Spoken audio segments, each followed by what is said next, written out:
welcome, welcome. Thank you for being here on a Friday.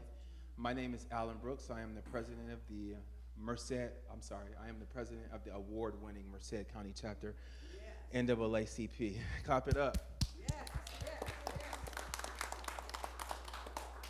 The National Association for the Advancement of Colored People was to ensure that the political, educational, economic, and social equities of all people, and to eliminate racial hatred and racial discrimination. So this was a wonderful opportunity. Mrs. Muhammad came to us and was able to collaborate with some wonderful people and actually put this together. We wanted to recognize victims and also be able to give them some kind of support. Merced does have a lot of support, but sometimes people don't realize how much. So that's the reason we wanted to do this, to once again support the victims, let them know what support is out there, and get them connected with that support. I am going to bring Mrs. Muhammad up, who is the one who, our criminal justice chair, so clap it up for that. And she's once again the one who was able to put this wonderful event together. So I'm gonna pass it over to you. Thank you. Thank you everyone for being here. Good evening. Thank you to all our panelists who agreed to be here tonight. We appreciate your time. Like Alan said, my name is Camila Mohammed. I'm the Criminal Justice Chair for the NAACP, Merced County. I am also a UC Merced student, victim advocate with Valley Crisis Center. Tonight is about resources, information sharing, and also to remember the victims that have been lost in our community. Thank you to our, Merced Police Department is here tonight. We were grateful for that, thank you. Many different people here. We appreciate your time, and thank you for being here. Thank you. Now I will pass it over to our communications chair. I'm sorry, I'm take it over to Pastor Garza. Thank you. Hi, first off, I want to thank you for coming to United Methodist Church of Merced. We have long been a partner with NAACP and others, and we care about the community of Merced, so we're really glad that you're here. And we're glad that we're learning about victim awareness and remembering those who have been lost to violence. Before we start this day, I'd like to invite you who are willing and able to join me in a word of prayer. Holy and awesome God, we come before you thanking you and praising you for this day in which we can come together as persons concerned for each other in our community, for this day in which we care for neighbor. And we ask that you might guide our hearts, our minds, and our spirits to receive that which is good and right, and lead us into ways of bringing about peace here in Merced, here in our homes, here in this community, and beyond throughout this world. We pray in the name of Christ. Amen. All right, let's go ahead and get started. Good evening, everyone. My name is Nicole Silvera. I'm the district attorney here in Merced County. Thank you so much to the NAACP and the church for hosting, United Methodist Church for hosting us tonight. It's a beautiful chapel, and I really thank the NAACP for the opportunity to speak to the public tonight. So I was asked to speak a little bit about the prosecution and what we can do for victims in the criminal justice system. I would encourage everyone to think of the criminal justice system as not just the criminal justice system, but the criminal and victim justice system. We need to remember that it is very important that we make sure that we have criminal justice reform to make sure that we're treated everyone fairly, but victims are also very important, and that's why we're entering into National Victims' Rights Week, and to remember them and honor them and what they go through. So I wanted to start a little bit by telling you about the history of Marsy's Law, which my friend Lupe here from our office will get into a little bit more after I pass the mic over to her. She works for our victim witness department. For those of you who don't know, Marsy's Law is basically the Crime Victims' Bill of Rights in California. And it came about because in 1983, a woman's daughter was killed by her ex-boyfriend. When she was on her way home from her daughter's funeral, she stopped at the store to get a loaf of bread, and in the store she was confronted by the man who murdered her daughter. She had no notice that he had been released from jail or was told about the fact that he would be released into the public, and so she was confronted in this traumatic and horrific way. And so Marcy was the young lady's name, Marcelie Ann Nichols, and her brother basically made it his mission to make sure that that never happened to anyone again. And so it took a very long time, but it was in November of 2008, Proposition 9 was passed to give the Victims' Bill of Rights to make sure that victims are honored and that no one would have to go through something like that again. And so Lupe will go into a little bit more about what that means, but I just wanted everyone to know the history of it and where it really comes from. So in the district attorney's office, we do have a victim witness unit to serve victims, and we often refer to them as survivors too, who come out of crimes stronger than they were before and support them through the process. So what does that process look like? So in adult court, when someone is arrested, we generally have 48 hours to file charges against them. It kind of matters sometimes the actual day and time, if it's before 5 p.m. or after 5 p.m. and falling on a weekend as to the exact time, but generally 48 hours we have to file against them. And we file the charges against them, and they go to court, and they are what's called arraigned on the charges, which means that they're read the charges against them. That's a right that we have in the United States. And they enter a plea at that time, which is typically not guilty, because in our country, you have a right to examine the evidence against you. So it's at that point that someone is arraigned, they're appointed an attorney, and from there, the process starts. So on an exact timeline, when we're talking about felony cases, serious violent felonies in our court system, if someone does not waive their right to a speedy trial, then within 10 court days, we have to put on what's called a preliminary hearing. A preliminary hearing is a smaller hearing in front of a judge to show the judge and the defendant and their attorney that there is enough evidence to proceed with trial. So it's a check and balance in our justice system to make sure that there's enough evidence before we go forward with the case other than the arrest. So that's, like I said, if someone doesn't waive their right to a speedy trial. Oftentimes people do. And so when we're talking about serious cases like a murder case, oftentimes this can become a very long process. These cases often come with a lot of police reports, a lot of evidence to review, and we want to make sure that everybody is getting a fair trial, both the defendant and the victims in the state of California. We represent, as the DA's office, we represent the people of the state of California. So we want enough time to make sure that we do a thorough job in reviewing the case. So if someone waives their right to a speedy trial, then it can take a little longer than expected. When we're talking about murder cases, it usually takes a couple years before it would get to a trial, and sometimes at least a year before we even get to that first stage of the preliminary hearing. And so there's different reasons that cases are continued. When I have to go to court and put on a case, we have to put up witnesses to testify to what happened, like I said, to let the judge know, to show that there's enough evidence. Well, sometimes, witnesses are sick, or they had planned to be out of town that day, and so there's continuances that come up. So we have to continue the hearing for another day to make sure everyone's available.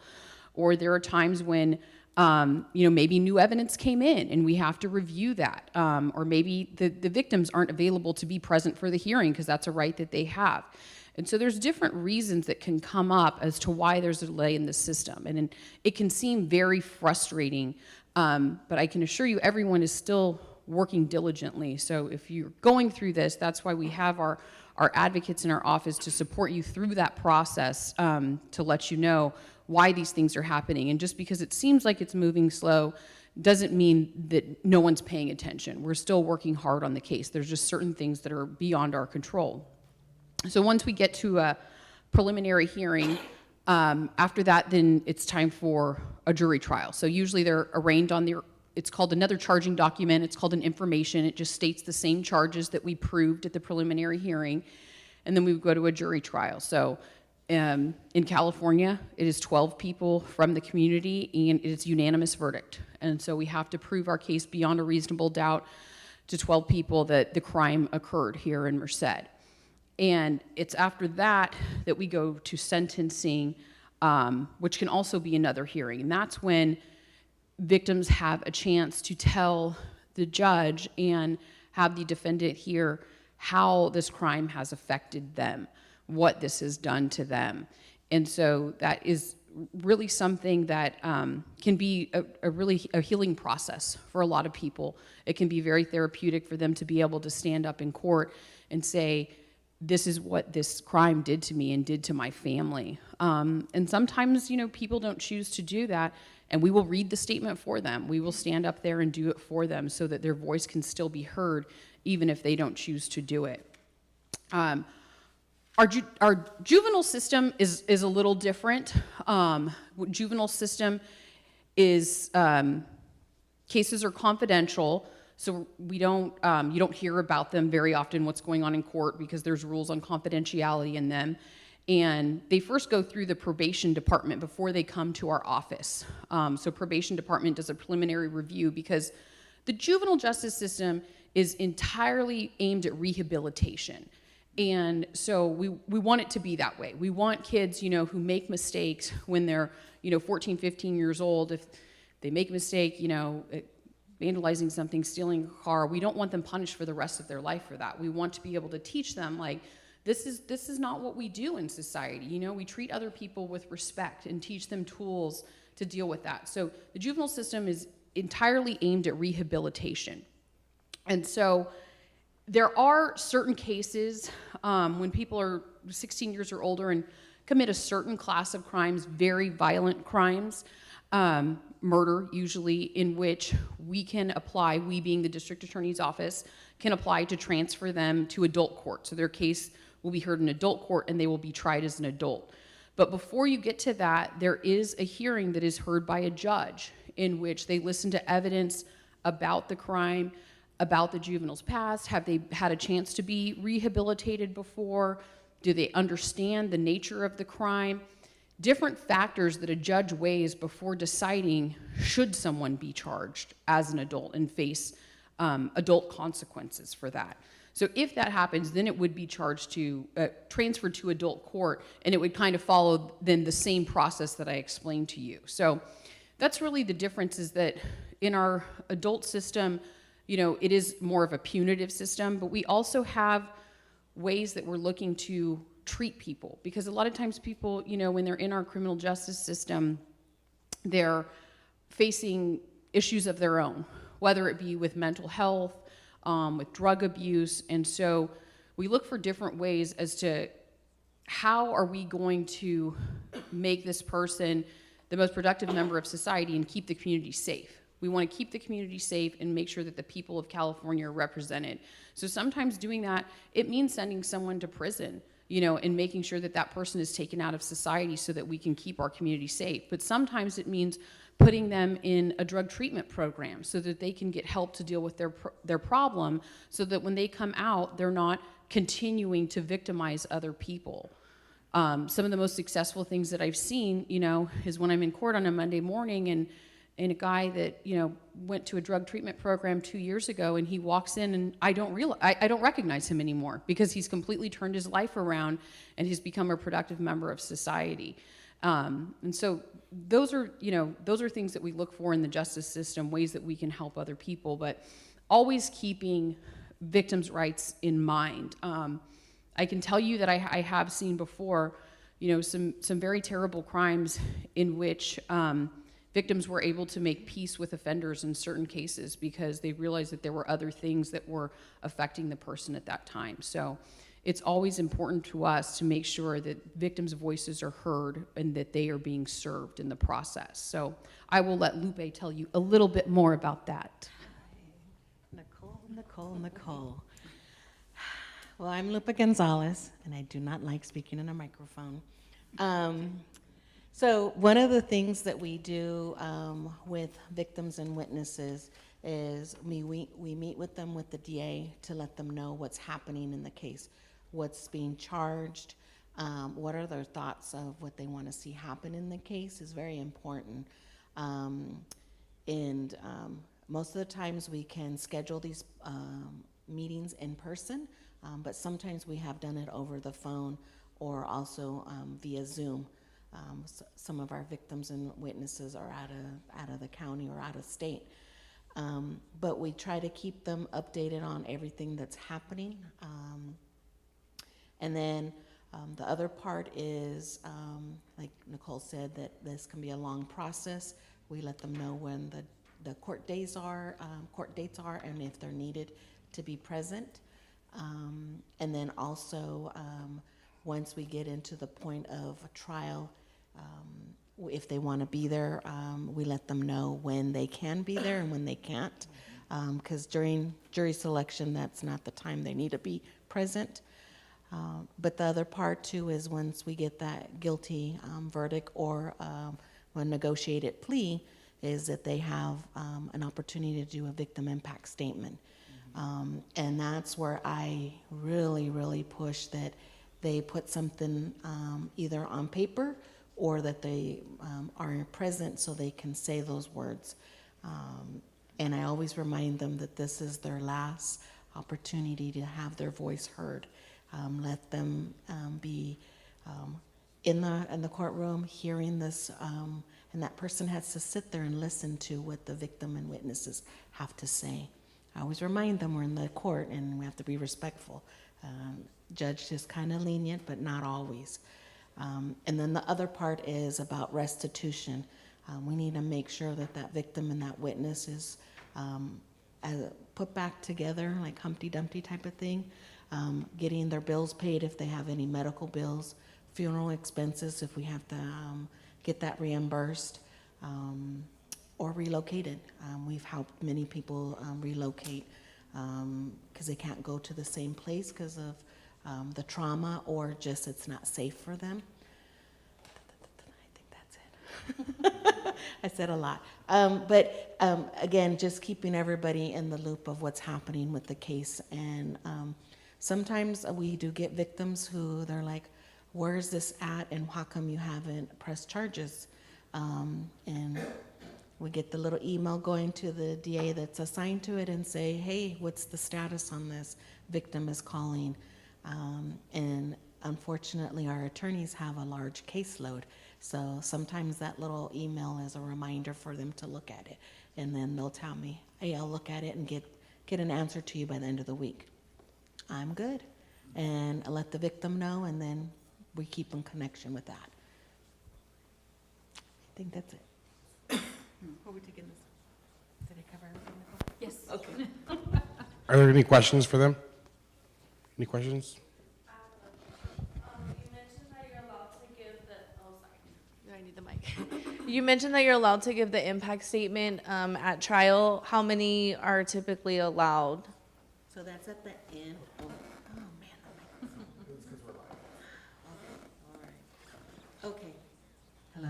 Oh, okay. So that's at the end towards sentencing. So the trial happens, we find them guilty.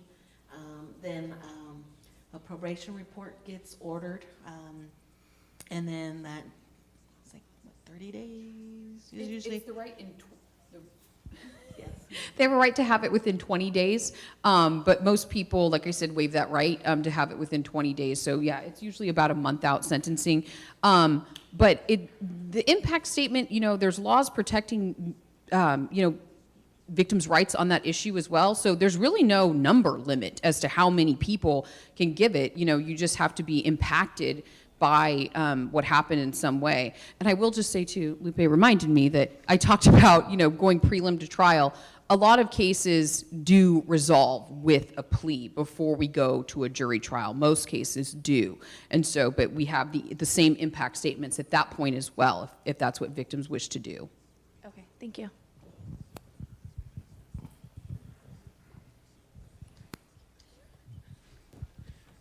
So thank you for the information. So the impact statements, what validity does it have towards the sentencing or the punishment? Does it have any real impact towards the punishment, or is it just, this is how you impact me and I wanted you to know?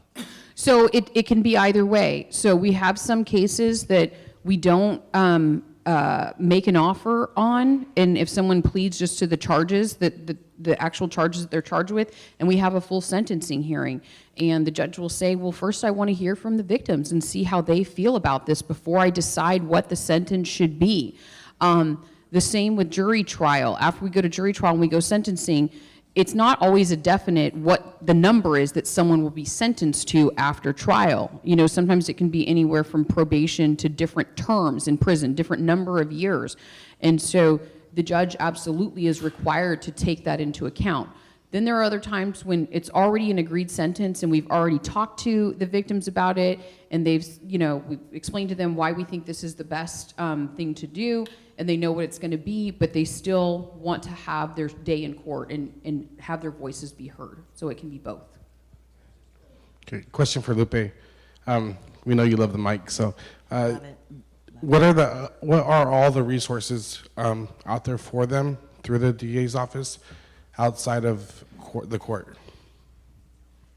Give me an example of what you need. No, just kidding. No, so we have gotten many calls. It seems like we're the dispatch for everybody who needs a question answered. So through our program, we can apply for the CalVZB, which is through the state of California. Like I said, we can help them relocate, funeral expenses, counseling, crime scene cleanups, security systems, and there's a number attached to a lot of these things. It's not like unlimited money. I think it's the total for everything, I want to say 70,000, I can't remember. It's changed on me because our funeral used to be 7,000, now it's 12,000. So over the years it has increased, which is good, but we don't put a number to it. It's in Sacramento that they make the decision on the numbers. Job rehabilitation, counseling for other family members, not just the primary victim. I can't think of anything else on that part. But then restitution, we help them see if we can get them paid. Like if they have a car deductible that they paid, that's not through victims' comp. That's straight through the restitution. And then if they need anything else, we do refer them to other agencies like VCC for a restraining order or immediate counseling and stuff like that. So the other thing that we always refer them to, because victims of crimes, because of the immigration law, they are, depending on the crime, they can apply for a U visa. And we refer them to contact any attorney that they may know, or I always refer them to Catholic Charities, because that's our local agency that helps them without having to pay large fees. So it's kind of whatever they need, and if we can figure that out, go from there. Is that Ann? Oh, U visa. So U visa, thank you, Nicole. We're going to take this act on the road. So U visa is, it's a law that allows the victim or witnesses, because they're a victim and a witness, to testify, because in the past it used to be they were scared.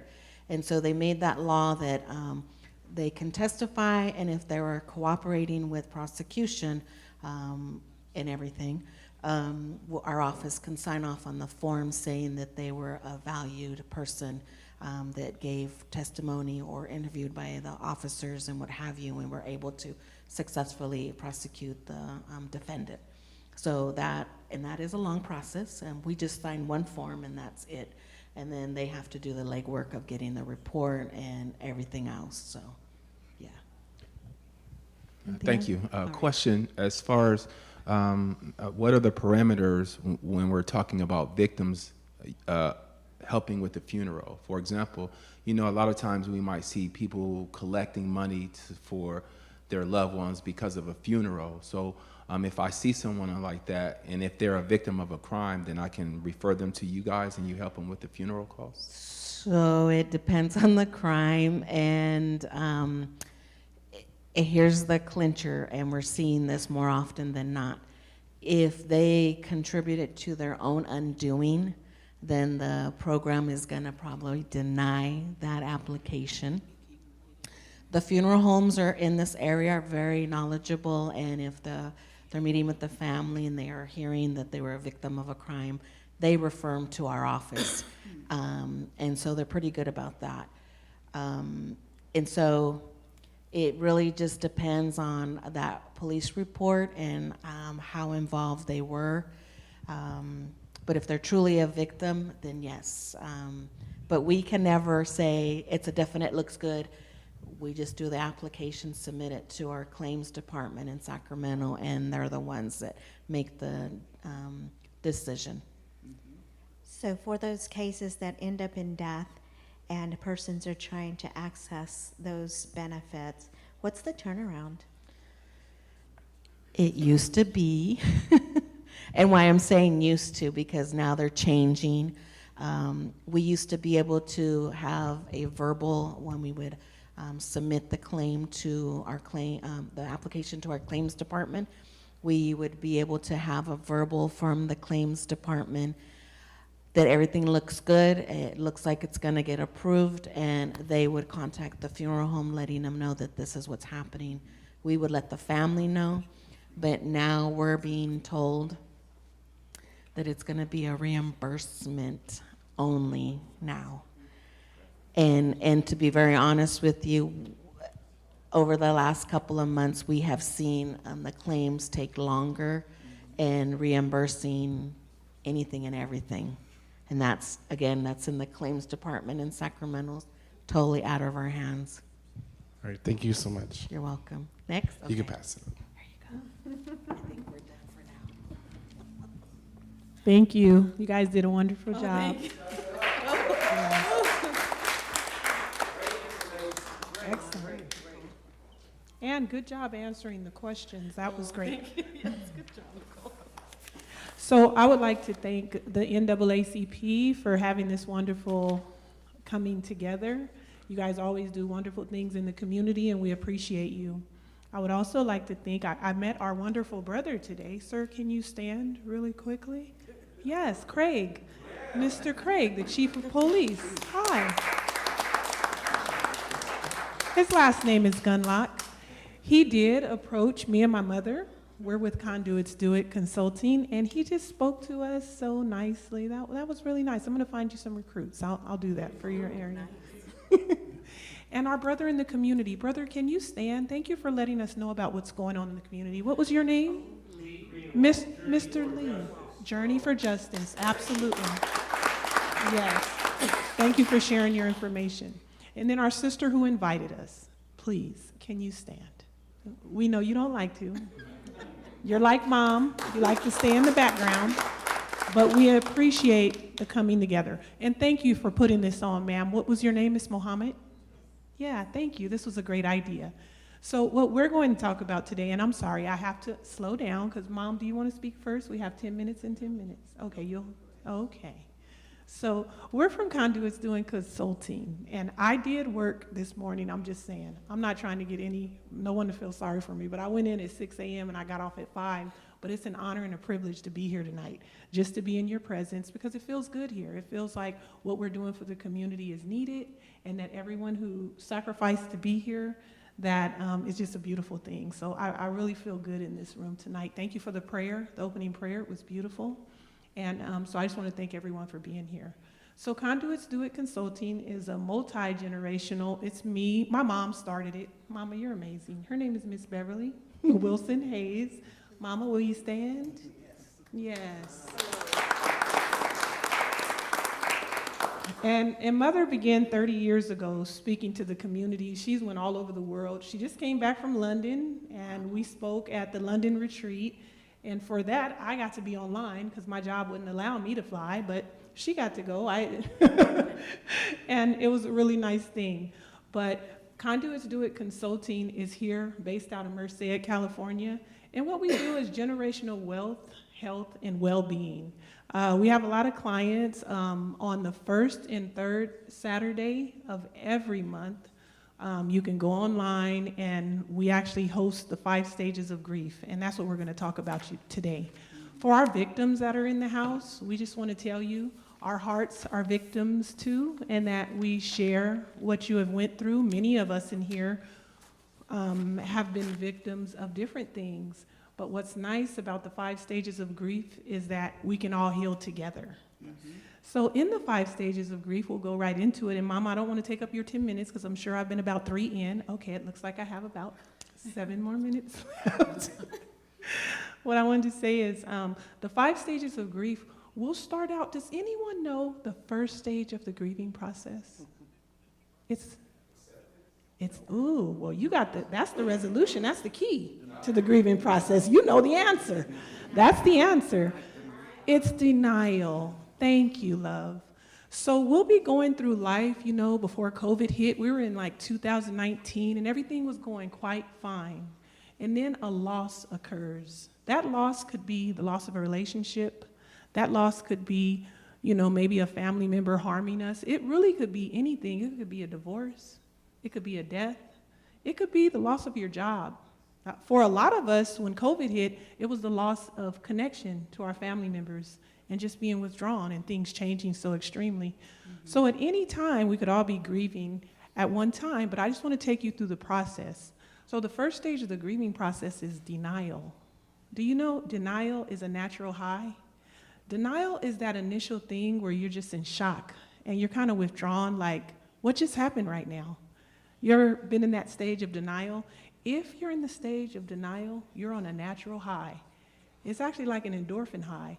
And the way you know you're in it is that you're looking around at life and you're just going. You found something to replace thinking about that loss. So in denial, you're flying high.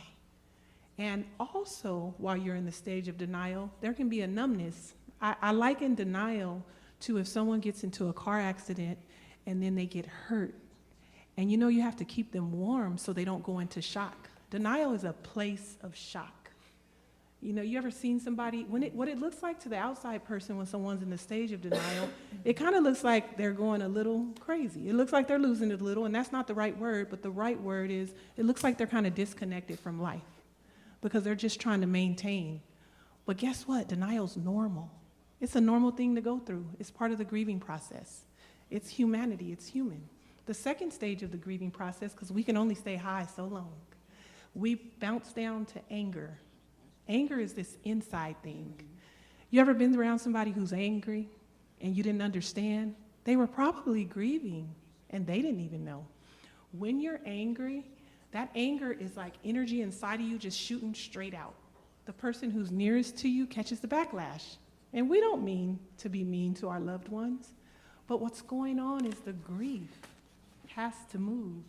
So sometimes it just moves down to anger. And anger is a downer. It is an absolute downer. There's nothing high about it. When you're in that stage, or if you see someone in that stage, maybe next time give them a little grace, because they could be grieving. We can only stay low so long. Do you know even higher than the denial, there's a stage called bargaining and guilt? You ever wore a guilt quilt? You ever made yourself feel some type of way about a loss that was not even your loss?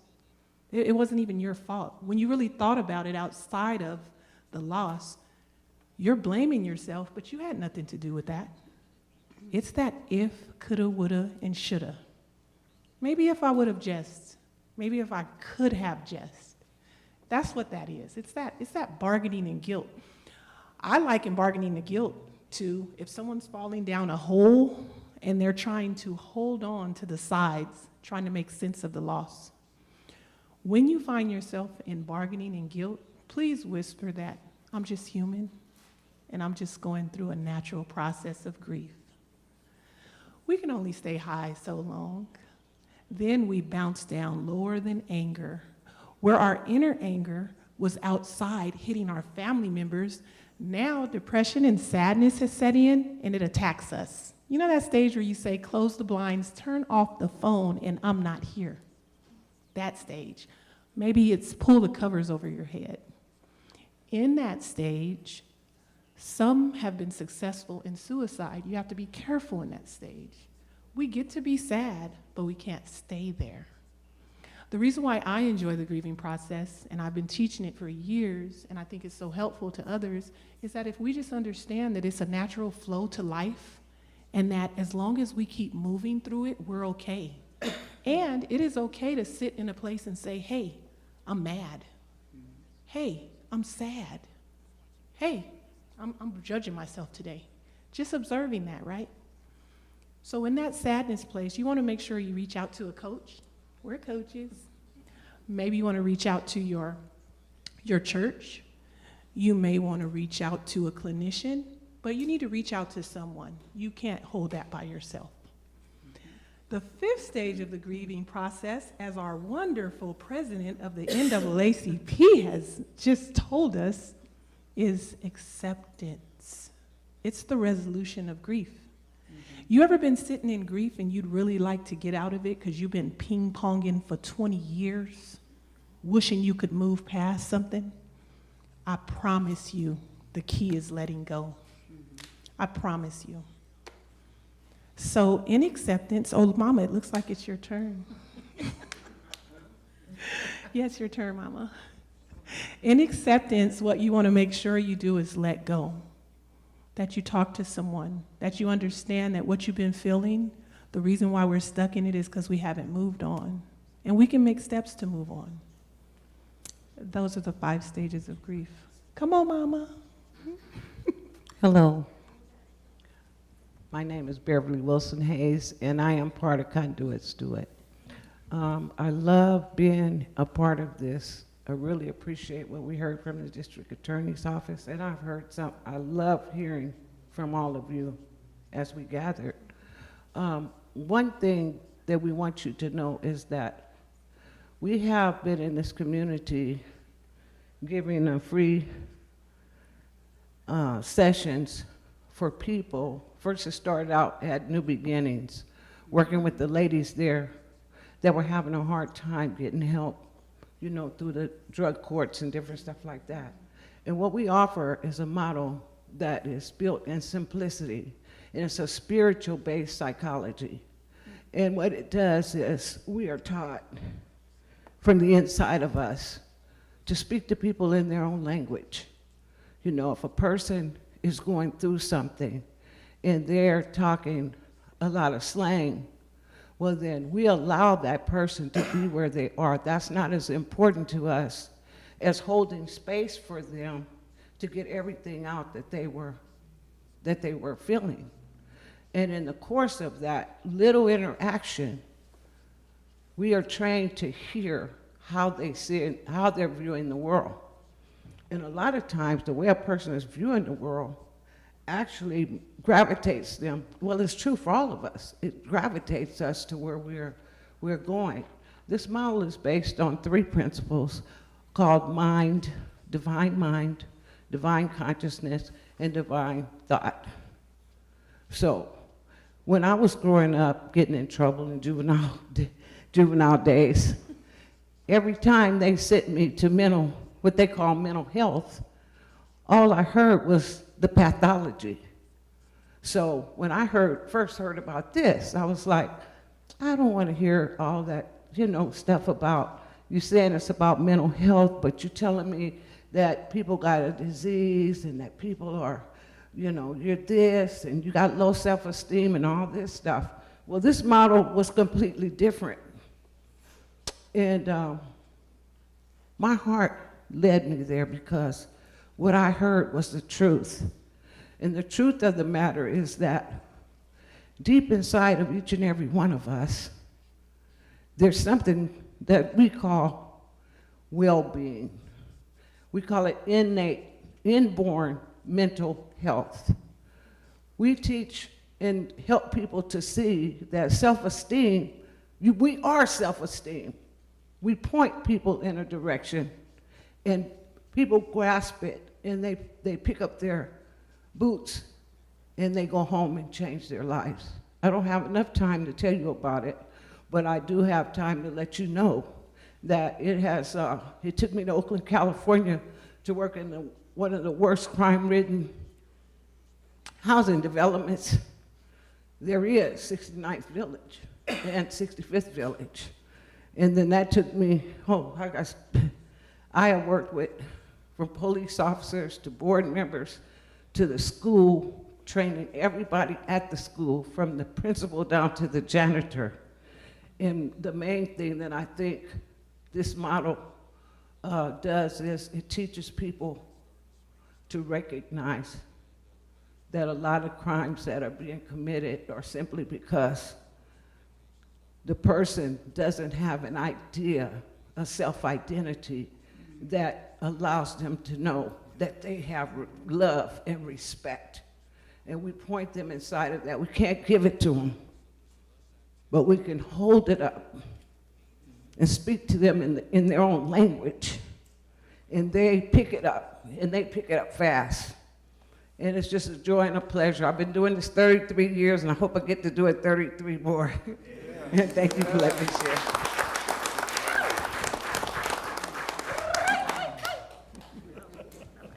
Do we have any questions for them? How can people contact you? Oh, we can be found at Conduits, I'm sorry, thank you for reminding me. We can be found at conduitsdoit.com. We have a webpage, and we also have an email at conduitsdoit@gmail.com. And the conduit is actually, you know, just a piece of plastic that can be flowed through, and that's all we want to do, is be used as a vessel. So it's that conduit, and it's Conduits Do It, because we are generational. My 4-year-old granddaughter, my 30-year-old daughter, my sister who lives in Los Angeles, and me and my mother, we're all in business together, and we've been doing this for years. Do you guys have a location? Absolutely. We're based actually with Sister Loretta. Loretta Spence. We started our location there and in her building, and the building just recently moved. But we do a lot of online, we do in person, we'll come to you, we do trainings, we do silent retreats, we do a lot. How can we get this model into the schools? That's a great idea. It's actually in the schools in other parts of the world. But the United States, we haven't picked this model up yet. It's called the 3 Principles. It was actually based out of Sydney Banks, if you want to look it up. And I'm sorry, Mom, did you want to answer that? I'm sorry, and the other 2 places you can find us is on Instagram at Conduits Do It and Facebook at Conduits Do It. Yeah, there's measured data in the city of San Jose working with the schools for many years. And yeah, we need it. If the kids get it so fast, and all they say is, when the kids get it, the parents say, why didn't somebody tell me this? Matter of fact, I said that. I said, I should have learned this in kindergarten. So it's something to look forward to. And just to piggyback off this young lady's question, how do we get it in schools is we go to the school boards and ask the schools to adopt something like this. We as people, as individuals, as parents, we have a lot of power, and our school board electives are people elected by the people. So you go to the school boards and say, hey, I want this incorporated into our schools. Trust me, money is not the problem. It's actually the not knowing that it's out there. So just let's show up at some school boards and ask them for it. Yeah, that's a great idea. And what I do around the world is called an advanced trainer of trainers. And what I do is I go to the schools, and whoever comes to the meetings, the teachers, the parents, the children, whoever attends, my job is to spot the leaders, the ones that would grasp this, and I could tell just what I'm teaching. So I train them. See, I'm working myself out of a job all the time. I'm not coming to stay. Thank you guys so much. Let's give them a hand.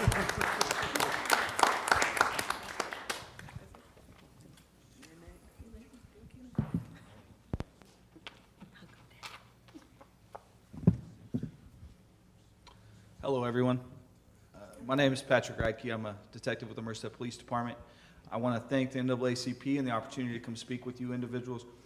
I really actually enjoy coming out to community relation events like these and getting the opportunity to talk to people in a positive environment. Unfortunately, in my role, my line of work, I meet a lot of people under pretty bad circumstances or during bad situations. I've been in law enforcement for 15 years here in Merced County. I'm currently assigned to the Merced Police Department's Investigation Division. I work crimes against children and sexual assault, but I've worked in every division of our investigations unit. I've brought a bunch of business cards in the back. I think it's a lot easier for people to reach out to somebody if they've met and talked to them and they can put a face to the name. I want to take an opportunity to talk with you guys once we get done up here if anyone has any questions. It's important that the Merced Police Department continues to build on the community partners that we've developed over the years and continues to build good relationships with members of the community. We work for you guys, right? And we want to provide good service, good customer service to the citizens and individuals within the city of Merced.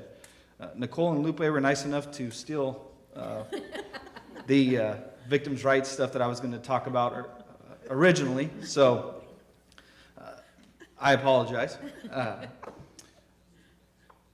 One big thing is, when we see it a lot, that people are real hesitant to talk to us out in public. When we're out dealing with something as it's happening, people are hesitant for several different reasons to come up to us and provide us with information. Again, I like this opportunity because I can talk to everybody.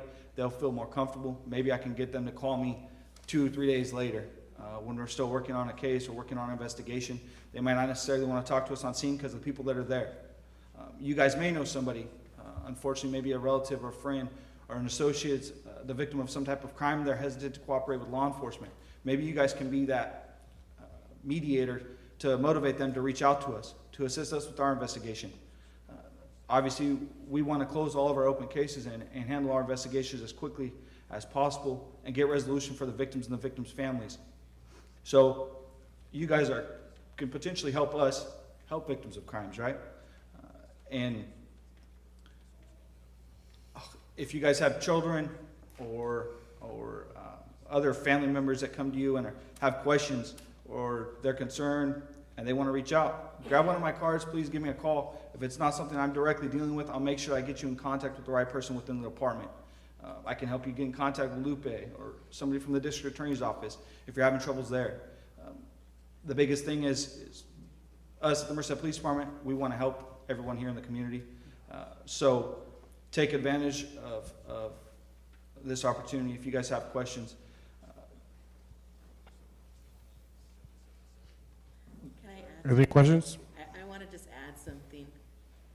He is one officer that answers his phone call every time I've called or respond, like an email, he responds. So I'm glad I finally put a face to the email and the phone call, because I know a lot of officers only by phone calls or emails, so I got to vouch for him. He does respond, and when victims would tell me, oh, he told me to call you, and I'm like, okay, thanks, all right, so let's start working on this. So he is one that does respond and answers his phone call. All right, do we have any questions? Thank you for being here. How does the culture of no snitching affect your job in a day-to-day basis when you're trying to investigate something? I'm confused by the question. How does the culture of Culture. How does the culture of no snitching affect your investigation work? So that whole street rule, right?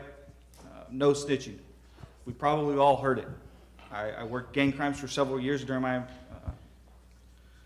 career, and it's a big problem for our investigations. And it could be very minor investigations, or it could be very severe homicide type investigations. People want answers, people want resolution, but with those walls put up, quote unquote, no snitching, it can make things very difficult and take us a lot longer to resolve those investigations. Can I add to that? I know, it's like, we need to add to that. Yeah. I know that the police department does face those issues, and like Detective Radke was saying earlier, you know, when they respond to the scenes of these crimes, and everybody's standing around, everybody in the neighborhood is standing around watching this happen, and so it does make people very hesitant to come forward. And So that's why, Merced Police Department is making the strides to make the personal contact so they can have situations where people can come in later where they're very comfortable. And from our standpoint, once a case is filed, we do everything we can to protect people in a situation.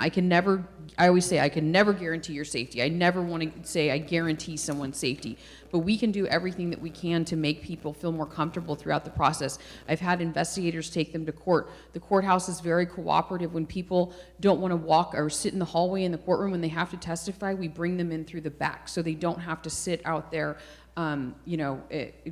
in the public eye where other people that are supporting the defendant or something may be there and they may feel intimidated. So we can make strides. There are rare cases too where we've looked for funding and we've helped people move out of the area or something if they help them feel more safe. There's a lot of criteria for that, but there are things that we can do, and it really does take a community to stop this culture. It really does.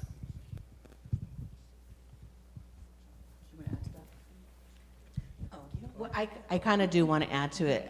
One of the things is, again, with him answering his phone call at all times, that helps a lot when victims and witnesses are calling and saying, something else happened. And I go, we always prepare them. We do a plan saying, if you see anybody that is not the normal in your neighborhood or anything that's happening, report, report, report. Most of the times, things are not going to happen to them again just because it was the bad timing and what have you. But usually when we get involved and I feel like I'm working my magic and miracles do happen, and victims do say, yes, I want to speak to the officer, I want to go ahead and give my, my statements. And it does take a DA setting, getting the detective and the victim and an advocate there to say, hey, bring them in, this is what they're gonna say, they're gonna have time to talk to them. Nobody sees them coming in. I've had many times that happen. But it does take a team approach and then being very open to working with the DAs and with the victims at their level. Okay, I'm done. Next. Just a quick question for the detective. How do you provide transparency for the families when you have an ongoing investigation? Normally, those ongoing investigations, that information is not released until that investigation is completed and normally sent to the Merced County District Attorney's Office. And I can follow up on that because that's a really hard part of the process. In murder cases especially, it's very hard for victims' families not to be able to know what happened. But it's very important that we have to protect the integrity of the investigation and the case. And so when the case is ongoing, we do not release any information about it, because if we put details of what happened in the case, or even letting the victims' families know certain details about it, they could be having a bad day and inadvertently share one of those details with someone who then tells someone else, and it either goes into the public eye or makes it back to another witness, and it affects their testimony and their ability to testify impartially and our ability to put on a trial. And so it's an extremely, extremely hard process. And what I tell victims a lot of times is, I know it's so hard, but you really have to trust us on this. We're doing the best that we can. I do decide that there's sometimes select facts that I will share with them if I feel that it won't jeopardize the case and that it will help provide some measure of healing to them. But it is a very difficult part because we want to protect the integrity of the case, but still support them. And so that's when I usually turn to the advocates to help with that. But that's generally the rules that we have to follow.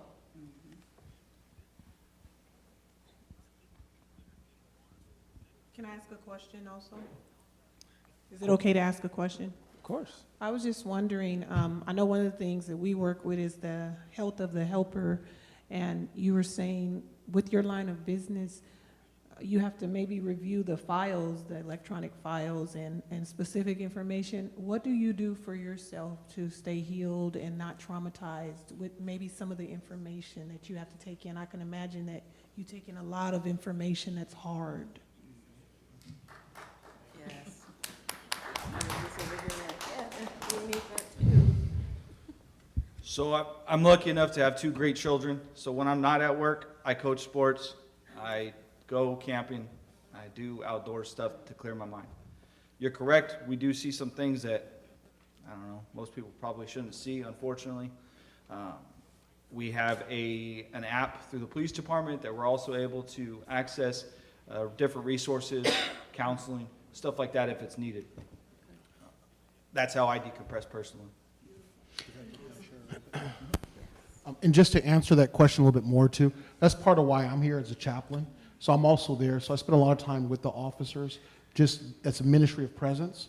So I'm there being available. I'll let you know we have great men and women that serve in our police department, and all they want to do is help. And so they are human beings, and sometimes they need a chaplain, and I'm there to pray with them, encourage them, meet them wherever they are. So, yeah. I have a question. So I like the scenario because most of the times when we do see the police, there is a group of people around the crime scene. If someone is around that crime scene and they do want to give you information, but they don't want to do it in front of everybody, how could they get you that information? And can they remain anonymous without having to give their identity? So first off, to get us that information or have a meeting with us or sit down and talk with us, you can reach out to the police department, or that person can, and ask to speak to the detective handling the investigation. If that person provides a phone number, a point of contact, we'll reach out to them and we'll make arrangements with them to discreetly meet with them wherever they want to meet. If they want to meet out of town because they don't feel comfortable meeting in town just because people are coming around, we'll make those arrangements and we'll make that work. Now, regarding them being kept confidential, there's a line there. Depending on what they tell us their involvement was or what they necessarily witnessed. Is there times where we are able to completely keep that person out of the investigation? Yeah. Depending on our background work and other information that we obtained during the course of the investigation, there are times where those people aren't even mentioned in the report because we get that information from somewhere else. Awesome, thank you. Good evening, everyone. My name is Alexandria Marquez, and I am the membership chair for the Merced NAACP. I'm also a member of a club most of us would never want to be a part of. That is the club of a family member who was violently murdered. Professionally, I have been a special education teacher at Weaver Middle School since July of 2002, which in itself was a form of healing. I poured myself into teaching students with disabilities and community service. My father, David Marquez, was murdered February 7th, 2002 by his best friend, Jack Ray Victor. That morning, I overslept and my life would change forever. Nothing can prepare you for the sudden shock of knowing your loved one was stolen from this earth. Hearing on the local news of what condition he was found in and where, your mind and body go into a shock. The enormity of what you will endure as the family members is beyond fathom. The process of the court and what you will see and hear is unimaginable. Healing has definitely been a process. It took me 2 years to be able to say my father was murdered without tearing up, but that's okay. We should remember individual healing has no time limit. Several factors played into my healing. Support from clergy, support of the DA's office. But first of all, I would like to thank the District Attorney's Office and the late Larry Morris for his dedication to get a conviction. I'd like to thank Lisa DeSantis of the Victims of Violent Crime Advocate. She was our advocate, and she has never forgotten us. In my opinion, the advocates are the extension of strength and grace to the families. They attended every court with us as a support. And as mentioned early, the court took several years. And every court that we were there, Lisa was there. and she was our advocate and friend. Also, I'd like to thank Pastor Harvey Mitchell, Sr. and Jr. The clergy support was essential for me to feel supported and the healing journey. I encourage all of you that have endured this pain and membership to this club to extend your support to others. Speak of your loved ones often. They are with us always. Find an outlet that will pour peace into you. Remember them often, no matter the outcome of the court, or for some that have not found the justice you are seeking. Pull on the sources available to you. I pray that can bring you comfort and assurance of light in such a dark time of your life. That as people, we can collaboratively push past the shadows of the pain and the past. I thank you for your time and honoring and hearing my life story. Thank you. Do you have any questions for Alexandria and her experience? Questions? All right, Steve. I actually have a question. What advice would you give to someone that dealt with something maybe similar to what you went through? My advice would be to seek help, whether that's counseling, whether that's with a different, like a clergy, talk to someone, not to isolate themselves, and that it's okay to cry and to go through the process. I actually don't have a question. I just have a statement. Thank you so much for sharing your story. I hope that it inspires others to do likewise.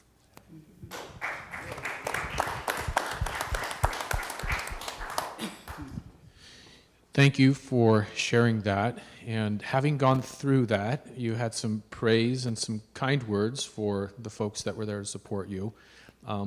This may be difficult, and it's quite all right if you don't want to answer, but I'll ask, going through it, is there anything that we, meaning me and law enforcement and the community, the law enforcement community, could have done better to help you? Actually, we were helped a lot by the district attorney's office, given the information regarding details, that it's important to express to the families or the individuals that you can't always give all the details, that it'll compromise the case.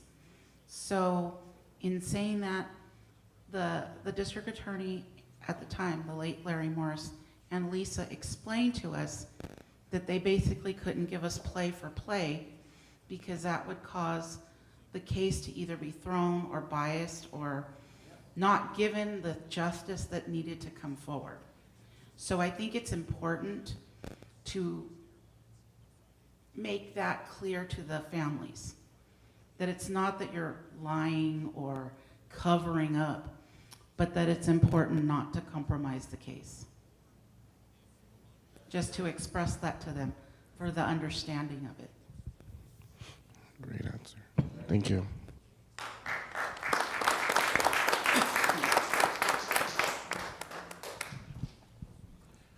Good evening. Thank you all for being here. My name is Caesar. I also go by C-Flow Johnson, and I have 3 different personas in this community. One, first and foremost, actually I have 4. First is a husband, so make sure I don't get in trouble in here. But I'm also the lead pastor of Christian Life Center Church here in this town, and I am also a motivational speaker. I speak in schools to young people every year, and but I'm also here in my main capacity this evening is as the chaplain for Merced Police Department. I volunteer as a chaplain. I give them about 24 hours a month. That's either sitting in the break room, going on a ride-along, those types of things, notifications, counseling, supporting officers, people in the community. Sometimes people may not receive an officer very well because of the badge and the gun, and it could be people can have a little standoffish with that. And I come with a nice, gentle smile and my good looks and, well, my wife, says that, No, I just come with this, I just kind of soften the approach sometimes. Our officers do a great job already, but I try just to kind of help people open up a little bit, try to help them in their hardship. And today I was asked to share a little bit about grief, just like my friends from Conduits do it. And y'all stole all my notes already, so. But that's okay. I'm just going to share my story with y'all. And I think that my story may be able to help you a little bit. As a pastor, I've had the opportunities to serve people that have lost loved ones. I've done funerals for those that were victims of crime, of violent crime. I've done funerals for those that were perpetrators of violent crime over the years of ministry. I've been in ministry for over 20 years and been in this community. My family's been in this community for multiple generations. And I've also experienced myself losing family to violent crime, losing family to murders, or family that I've had experiences that they lost someone and they grieved. The definition of grief is, when I looked it up, deep sorrow, especially that is caused by someone's death. Keep in mind that grief is not just when someone dies, but it could be the death of something in your life, the death of a marriage, the death of your way of life. Some people in the last couple of years, because of what has happened in our culture with the pandemic and all that, they're still grieving their way of life. And we know that there's a process that we go through, as we heard earlier. There's a process, and I had to go through that myself. I'm honored to sit here today. I'm honored to sit with you all today because I deal with that imposter syndrome sometimes when I don't feel like I belong sometimes. And there's times that I do ride-alongs with the officers wearing this shirt, and I see people in the community that I've known back in the day, and they look at me going, "What are you doing, riding in the car?" And because they know, some people know my story. Here's my story. At 8 years old, I lost my father. Lived in the Bay Area. My father struggled with drugs, had a heart attack, and died. I also had lost my grandparents on both sides of my family. When I was 10 years old, I had lost my mother. My mother committed suicide in a violent manner. It affected me in such a way that I began to act out. I acted out in school. I acted out at home. I used drugs. I sold drugs. I stole. I hurt people. I attacked people. I robbed people. I did all of those things as a young person. I had teachers that probably hated me, and I probably gave them a good reason to not like me. I had a man that was a police officer. He was a SRO at Golden Valley High School. And every time I would see him, I would look at him with disgust because I didn't want nothing to do with him because he was on the right side of the law. But every time he would see me, he would say, "Hi, young man. Hi, Caesar. How you doing today?" That man was Lou Price. And Lou Price was able to see through all of the nonsense, all the suspensions, all of the violence, all of the fights. Ask Lou Price who got drunk and broke the toilet at Golden Valley High School in the boys' locker room. Don't ask me. But he saw something in me. He didn't see who I was. He saw the potential of who I could become. Even as a grown man, I run into him. I see him.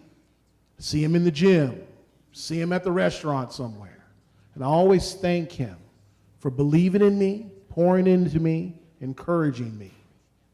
I still get to travel and speak to young people in schools, and I see all the nonsense. They put me in the classroom with all the troubled young people, and I know that behind all of that violence, behind all of that fighting, behind all of that anger, there's pain. See, when you talked about the steps of grief, one of the steps, disbelief.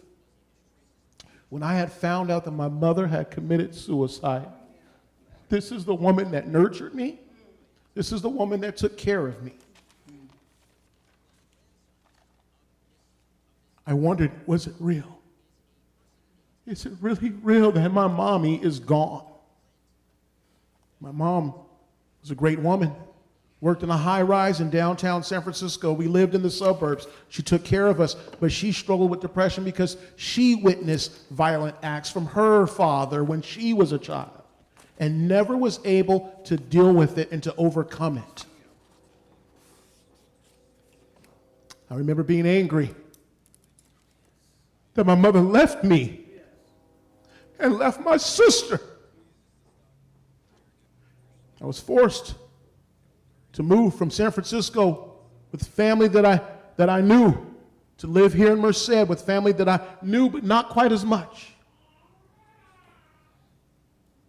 I remember crying at night as a teenager, and I would pray. I'd try to pray. And my prayer would be very simple. God, if you're real, can my mommy come back? God, I'll do anything to have my mommy come back. I was bargaining. I wrote down these steps, and I got to remember them because I'm not as good as y'all. I remember listening to Tupac. And I remember this song where he says, I smoked the blunt to take the pain out. And if I wasn't high, I'd probably try to blow my brains out. And I remember listening to that over and over again because I was depressed. I would get high and drunk by myself, not with parties with the other kids in high school, but by myself. And the only thing that kept me from taking my life was because that's what my mother had did. The next step was acceptance. I'm not here to preach to y'all today, but I'm going to tell you my story. It wasn't until that I was invited to church. I had a friend that I wrestled with, and he invited me to church. And there was a cute girl that I know that went to that church. And he goes, you okay going to church? I was like, man, if that girl, if I can get her phone number, I will shout hallelujah. Thank you, Lord. Talk about identity. It wasn't until I sat in that church, it was right down the street, and the preacher, Harvey Jr., shared about Jesus and shared that I had a purpose and told me that I was created for a great thing and to do great things in this life. And it was at that time that I knew that there was a reason for me being alive and that I had to change the way I lived. And at that time, DA, marijuana was illegal. It's in 1998. And he said, if there's anything keeping you from God. Well, I sat in the chair at church in the pew, and I had a bubblegum wrapper with a pen. I was going to write that girl's phone number on the bubblegum piece of paper, you know. And I had a half ounce of weed in my pocket. And he said, if there's anything keeping you from God, you need to leave it at the altar. And I left the weed at the altar. And the preacher, he was a preacher's kid. He never touched drugs ever in his life, never, none of this alcohol, nothing. He didn't know what to do. I said, just don't smoke it, man. Don't. And I left the bubblegum wrapper. I left the bubblegum wrapper and the pen at the altar too. He said, what's that for? I said, don't worry about it, man. Just, you know. And, you know, I began to heal. And I began to serve others and help others. And even now, I go to a school and I spend time, I coached wrestling for about 6 years at Tenaya Middle School here. The only school in this county that I know of where a murder actually happened on the property of the school. Not during school time, but on the property. The only school I know around here that has candles in the neighborhood. And I'm able to encourage young people when I go. And I remind them that they have a purpose.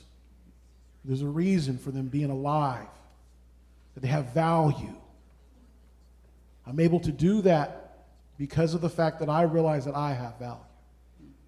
So I've had to overcome and go through these processes of grief and just give you 3 points. These are 3 points. I usually give my church 3 points because it's easy to remember. Number 1, know that you will grieve something in your life. Losing someone, it doesn't have to be to violence. It Doesn't have to be. It could someone just having a heart attack or cancer. You're going to lose someone. You can lose your way of life. If you lose your home or your finances, you can grieve the way that you used to live. It's going to come. Communities will grieve together. I've done candlelit visuals in this community and watched all of our community, no matter what social economic status you have, we all grieve together. Number two, know it's going to look different at different times by different people. I've sat with grieving families, and I've seen one that's in tears going on that process, and one that's in disbelief. They can't believe that the person's gone. They look at the phone, and they could see their caller ID on the phone, and they want to call the number on the phone, and they know that if they call, that person who's gone will not answer. And right next to them is another person that's angry that the person's gone. And next there's another person that's in depression. You're all going to do it at different times in different ways. It's going to look different. So number one, you will grieve. Number two, it's going to look different at different times.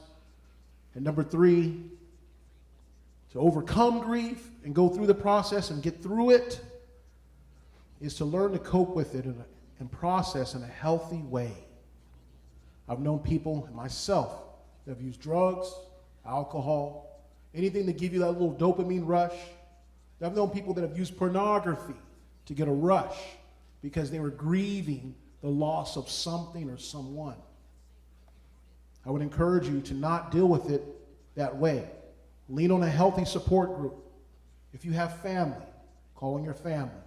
If you have a church, or if you're just a person of faith, pray. Friends, counseling and therapy doesn't mean you're crazy. I found myself in Colma, California, looking at a headstone, talking to it, thinking I'm crazy. No, I'm grieving. It's okay. Have an outlet, journal, blog, do a vlog, do art, exercise. Learn to cope with it in a healthy way. And just to close, I will tell you the passage that I usually share in most funerals that I officiate. Psalms 34:18. The Lord is close to the brokenhearted, and he saves those who are crushed in spirit. My hope and prayer is that everyone that hears my voice this evening will be reminded that wherever you are, you don't have to stay. I usually tell young people this: life is like a car. Wherever you steer that wheel, that's where it's going to go. And you got a big windshield and a little rear view mirror. Why? It's more important where you're going than where you've been. Remember that. So thank you so much. All right, do we have any questions? Any questions?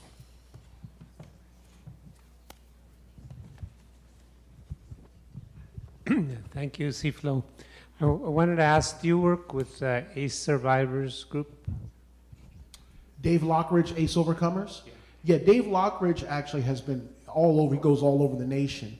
And Dave Lockridge, ACE Overcomers stands for Adverse Childhood Experiences. No matter who you are, we all have had an adverse childhood experience. Doesn't matter how wholesome your upbringing was. It could have been when you broke your leg playing baseball or something.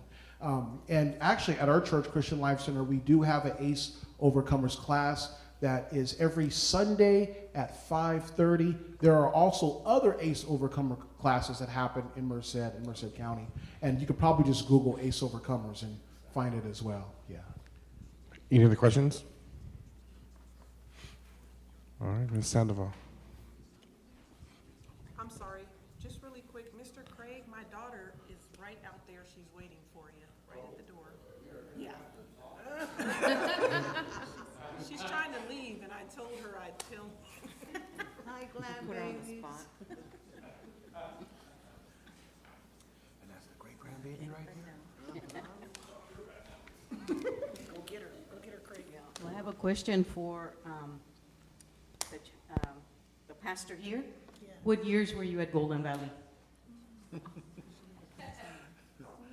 Are you going to try to associate me with someone?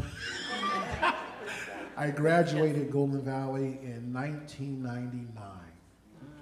Well, I started at Golden Valley in 1997. I'm sorry for whatever grief I caused. I was just trying to determine if you were one of my counselees, which, you know, you said, you look familiar. Leonard Rhodes. Leonard Rhodes, yeah. yes. Yes, he was your counselor. Okay, well, my name is Gloria Meneses Sandoval, and I like to mention the Meneses because that was my name for maybe 25 years, but I'm a lot longer Sandoval now, but, you know, nearing our 48th wedding anniversary. And my husband in the audience, and we've had a very fulfilling life.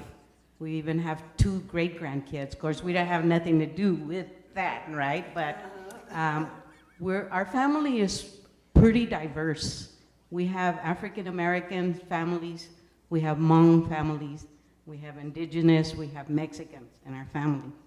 So it's been a good ride, a good journey so far.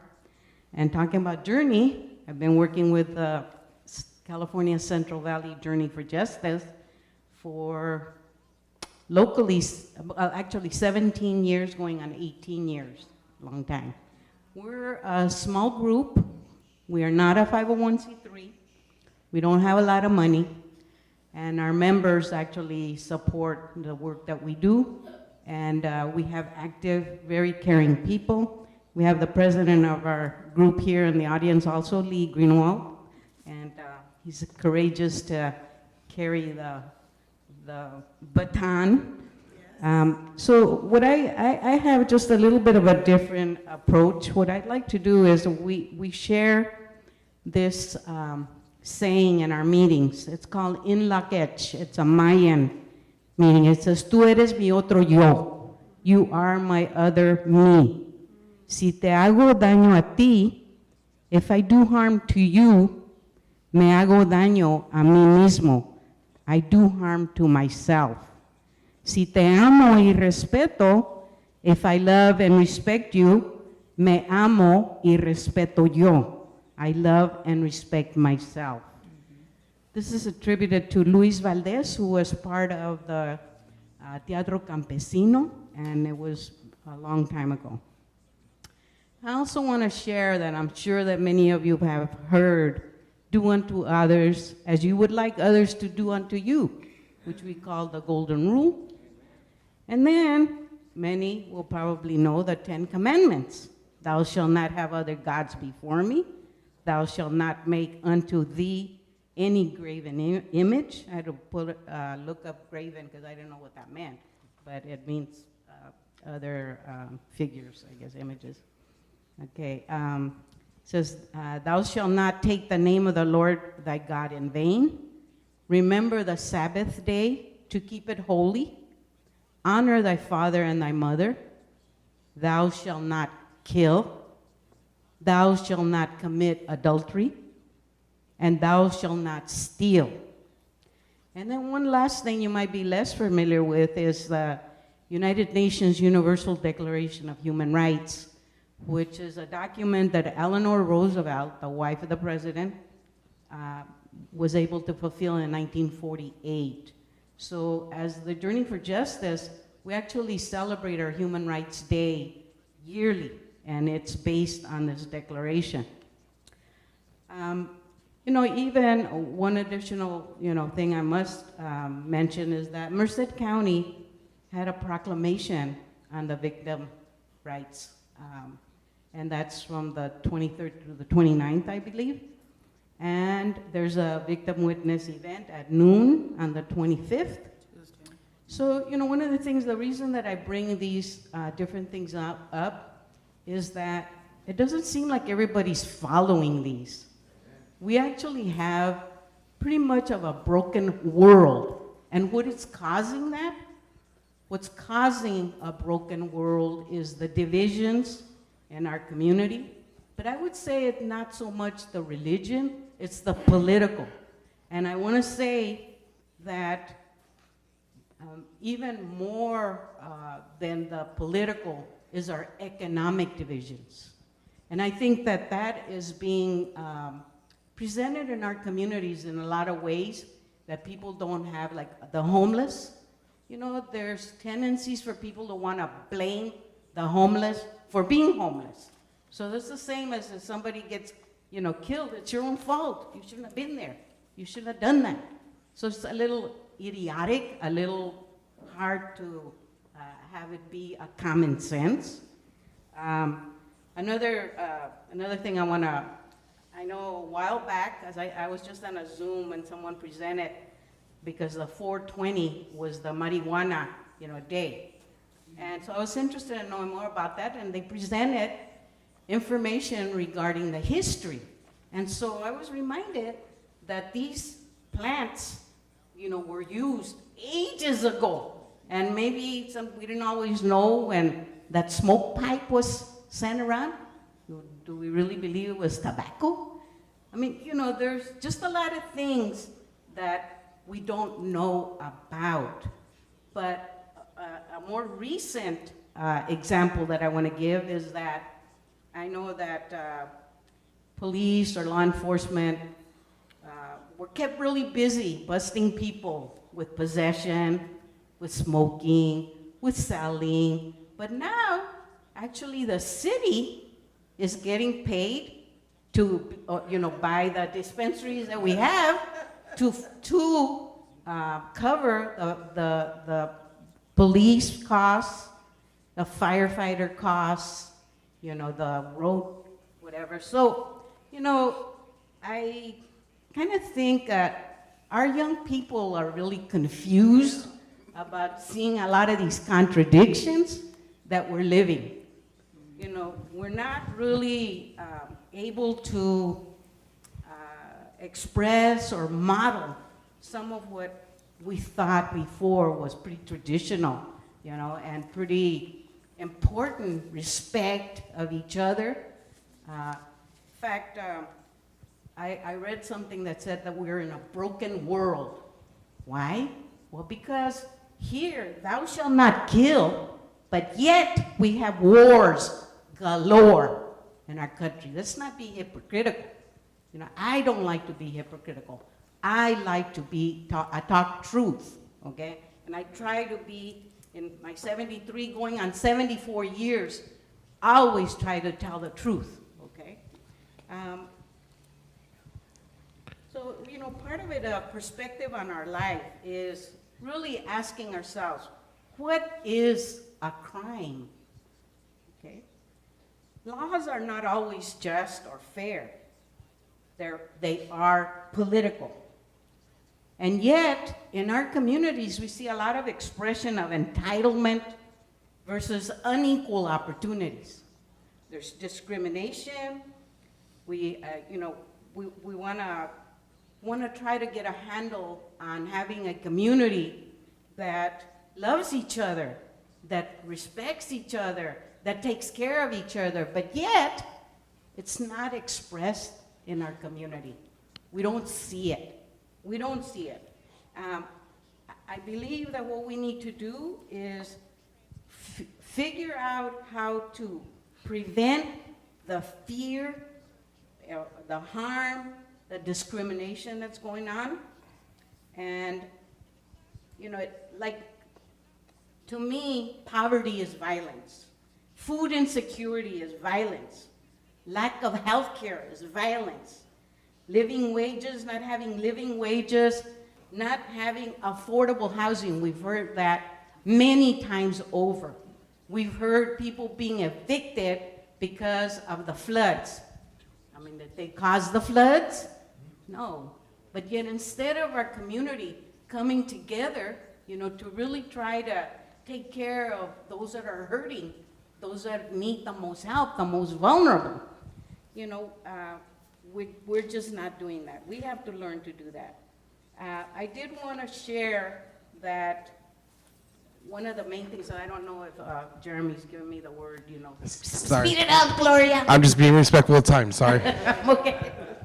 Well, I want to mention that there are community-based alternatives to police. I'm not saying we don't need police. There are some initiatives, like in Stockton, where it's a community-centered response that redirects police resources from handling crisis that they're not trained to handle to more restorative, trauma-informed approaches. And this I thought was a real important thing, and I saw in an article in the Community Alliance. Someone wrote a brief statement, but it says, the daily provision of essential spiritual, emotional, and physical needs through a caring and concerned support system is and has always been the best pathway for safety. But when we hear public safety, we all think police, we all think law enforcement, and we need to be thinking broader of what public safety is in our community. Thank you. And I want to talk about something really hard to deal with, guns. Okay, So the issue with... sorry. Just because of the timing, we got to get to the next person, okay? I can't hear you. The timing, we had to move on to the next person because of the timing. Well, Okay. Never mind, go ahead. They say go ahead. I want my equal Go ahead. rights here. Okay, this I want to relate to guns. There has been 26,328 suicides from fire weapons, 20,958 from homicide. So there's more that commit suicide with guns than there are killing people.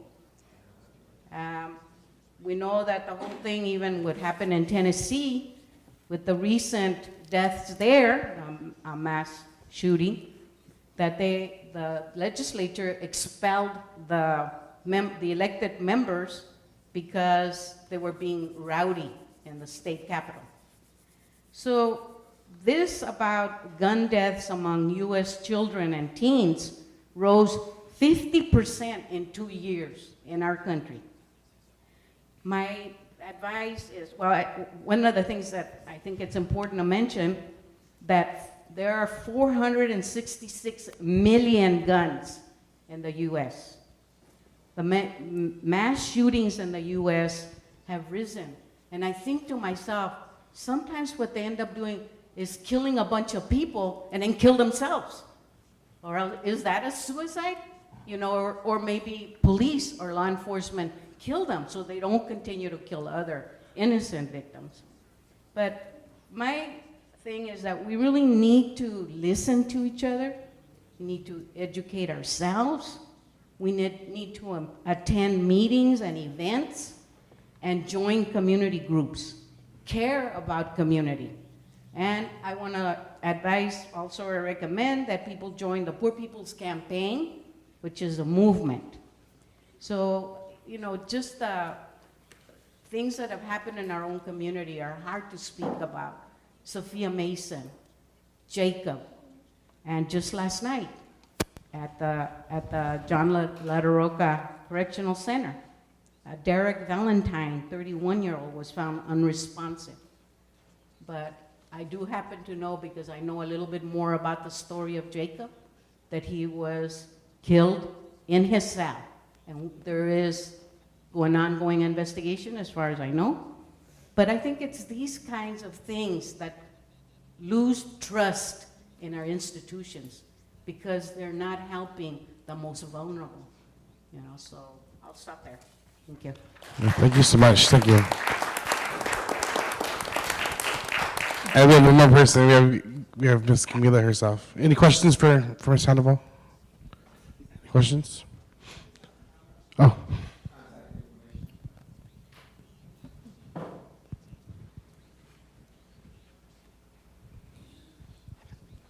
Good evening, and I just want to comment that your final comments really put the icing on the cake of what everybody's been saying, and you're just saying it in different ways.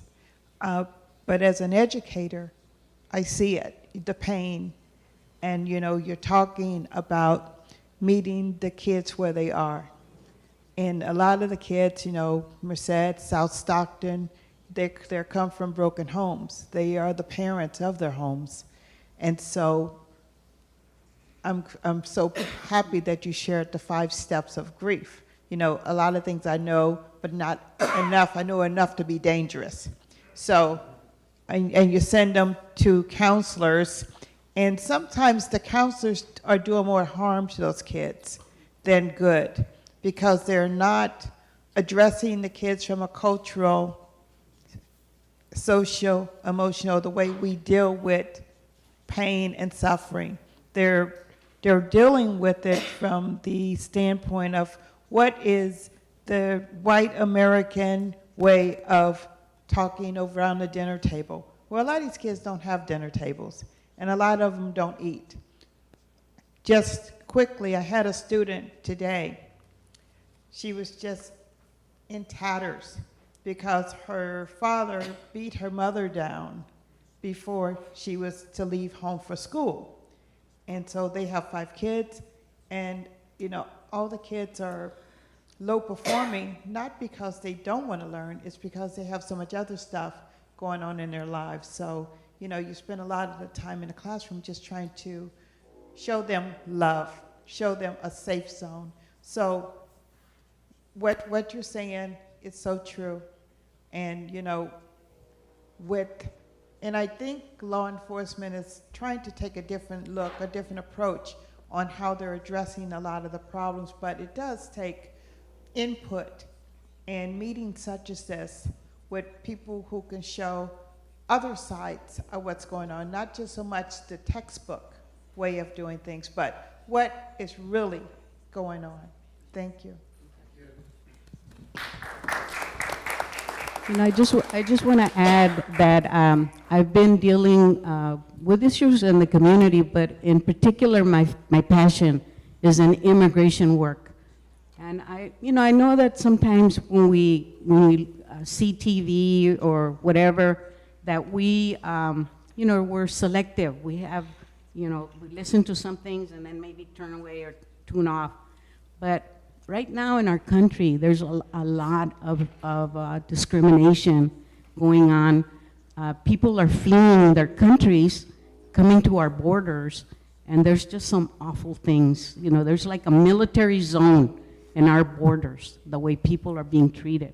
I think more of us need to hear about that. They've been used, undocumented people are used and abused. They're criminalized. They're put in detention centers, not having committed the crime except being in this country without documentation. But when you're gonna survive, we have to take care of your family, make sure that they have food on the table. You'll work and you'll do whatever you can. In fact, when I talked about crime, people commit crimes sometimes out of need. And should we still treat them like a criminal? Amen. Thank you. Thank you, Ms. Sandoval. Just real quick, my understanding is Journey for Justice is a grassroots social justice organization. Is it open to all, and when and where do you meet? We meet at this church. Well, we meet here at the United Methodist Church in the room across the way at the Fireside Room. And we just had changed our meeting dates from the first Thursday. Then we meet the second Monday of the month. And we're having a special meeting next Monday.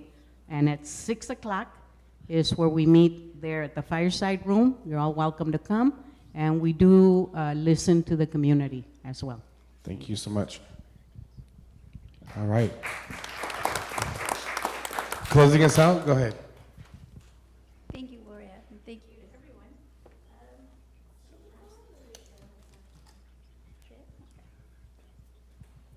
So thank you to everyone tonight. Nicole, Lupe, Monique, Detective Radke, Alexandria, Seaflow, Gloria, everyone here, our audience members. So we heard a lot tonight. We heard about, improving community policing efforts and change and impact and including the community. I'll talk briefly about my personal experience and then professional experience.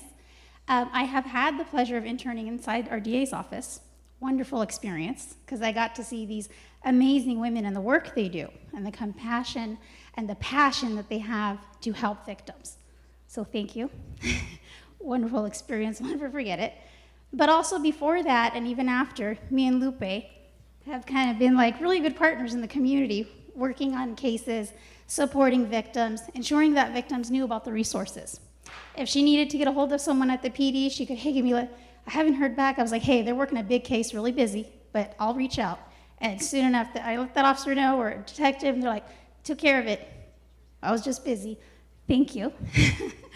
And, you know, but also, many probably don't know this, I worked very closely with Merced PD to provide prevention education in our high schools, because my role as a victim specialist with Valley Crisis Center is all about human trafficking. I was the only advocate working on human trafficking. I met with their DART team, and I said, hey, what are some things we could do in the community? And their DART team was like, you know, it'd be great if we could get into the high schools, because we know kids are falling victim to traffickers. I'm like, all right, let's make it happen. And I said, what else? They were like, be great if we had a task force or coalition where we could bring everyone together, or we could have community events. I was like, all right, let's make it happen. And you know what happened a year later? We built a coalition. We were in the high schools. We were doing community events. I think A has been to some of them. She get a test, Lupe, Nicole, I mean, pretty much everyone's heard about them. We just had one at UC Merced. And some people are like, UC's not gonna let you do that. It's like, yeah, they will. You know why? Because we have community behind us. We built those relationships. With Merced PD, officers tell me, you know, it'd be great to have an advocate inside the PD. I was like, you know what I'd really love is for you to hire your own victim specialist if you could find the funding. I had a friend who works at the FBI as a victim specialist. And when she would tell me about her role, she gets to go out when the FBI identifies a victim of a crime. She goes out, provides crisis intervention, makes a referral to the DA's office, or she can file these applications for the CalVCB, which is the California Victim Compensation Board. And I said, that would be so cool if our PD had it, if our sheriff had their own advocate. Because myself, working for Valley Crisis Center, we provide free and confidential services, but I can't share information with law enforcement. And I'm not saying it's a bad thing, right? But sometimes there's critical information that they need that would benefit the investigation so they can prosecute the perpetrator. So anyway, we couldn't find funding. So PD was like, hey, we'll give you an office here. We'll give you the space. Have a great office at PD, come see it. And then we talked about creating an interview room that is trauma-informed. Introduced it to the chief, showed him the research about different police departments doing it, and he's like, I love the idea, let's do it. Within a week, we had it done. We took care of it. If you'd like to visit and see it, please stop by, come by, ask them at the front desk, hey, I'd love to see your new interview room. Come see it. Our officers flagged me down the other day as I was walking in. He's like, Emil, I gotta tell you something. I was like, what? He's like, remember that interview room you did? Like, yeah, well, what's going on? Don't tell me you don't like it. And he's like, no, I had a victim come in. They were really anxious, and they were so just nervous, and they were hesitant to talk to me. And when I walked in the room with them, you should see how they're just, everything, their demeanor changed. And I had said, are you okay? Like, are you okay with this room? They said, this room helped me feel better. I don't feel like I'm at the PD anymore. I was like, that was the point. I'm glad it worked. But it was through those partnerships with the officers, with the sergeants, lieutenants, meetings with the chief, and that continued effort. I went to them, I said, I have an idea, I'd like to see this. They're like, okay, let's try it, let's do it. Do you have any other ideas? So if we ask, we reach out to our partners, we build those relationships. Officers will come and ask for training. We've done this whole entire week covering all the officers talking about human trafficking. Why? Because human trafficking is such a horrific crime that does not get enough attention. A lot of people don't know what human trafficking looks like. This entire week, I've been providing 2.5-hour trainings to our officers about human trafficking, the red flags, what to look for, and the trauma the victims go through. So many of the officers were like, oh my gosh, I'm so glad we did this. This is great. And we also talked to the officers about trauma, being trauma-informed, when we were working with victims, being culturally responsive. And I have sat in sometimes with our officers who provide those, they're doing interviews, and all of a sudden the officer is talking about safety planning. He's telling them, you're better, you deserve better than this, you don't deserve this, and you know what? And he starts going all over other stuff, victims' rights, resources, and I'm like, so what am I even doing here? These trainings work. But you gotta ask, you gotta approach, you gotta be involved. I am involved in so many different organizations. I go to so many different meetings, not just part of the NAACP, part of the Lions Club, part of organizations at the UC. I involve myself in so many different things. I used to attend Journey for Justice just to hear and learn about the things happening. If you're not getting involved in your community, you're not attending meetings, you're not learning about different things, do a ride along with an officer. You know, go to your police department, ask for a tour, ask about how investigations happen and things like that. Our detective was so gracious. All I had to say, hey, will you come? Oh yeah, absolutely. He's like, I always love talking to the community and providing information. All of our speakers here tonight, Nicole, Lupe, everyone, they want to share that information. So I just wanted to let you know that. I know you may think, oh, she's just pro law enforcement. I dealt with racial profiling after 9/11. I have dealt with officers. I mean, and I moved around because I was divorced, thank God. I mean, for me, right? I love it, being single. But I've lived in different parts of the country, and I dealt with stuff. I seen it. I have friends who went through things. I've met an officer who tried to file a false police report. I've dealt with those officers. But I've also dealt with the good ones.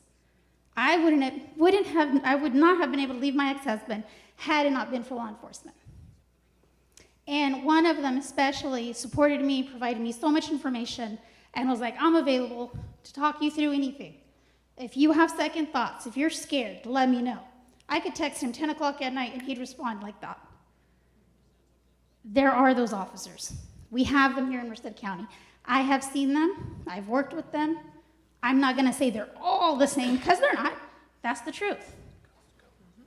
So get to know your community and get involved.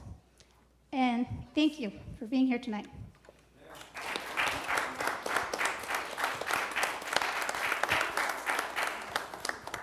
Any questions?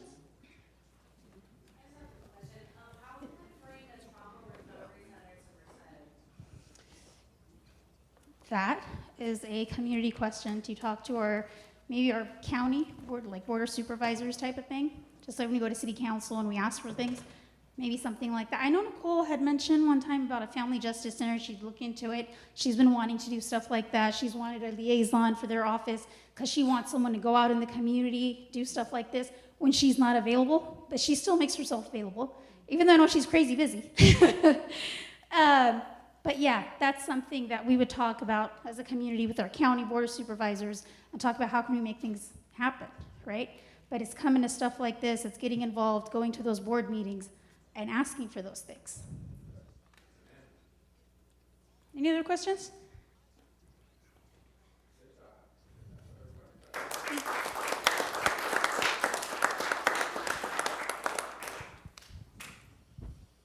All right, thank you guys all for coming this evening, and there's still refreshments in the back. Please help yourselves and get involved. There's also our table back there, our membership. Please sign up, get involved with what we're doing in the community. Thank you guys.